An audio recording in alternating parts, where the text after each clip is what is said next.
Have you ever wondered why halloumi doesn't melt when grilled? Today, we're diving deep into the science behind this Cypriot cheese's unique properties. Halloumi is a traditional Cypriot cheese made from goat and sheep milk. This firm textured cheese can withstand high temperatures without melting. To understand why halloumi doesn't melt, we need to look at its protein structure.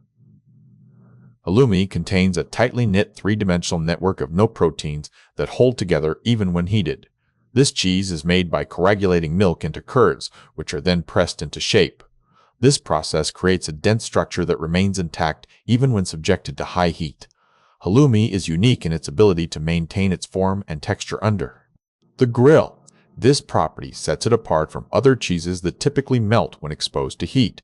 The rigid structure of halloumi makes it a versatile ingredient in the kitchen, suitable for grilling, frying, and even baking without losing its shape.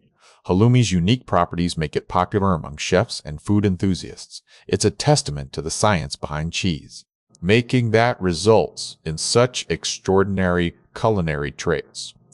So there you have it. Halloumi is more than just a cheese, it's a scientific marvel. What other unusual properties of food fascinate you? Let us know in the comments.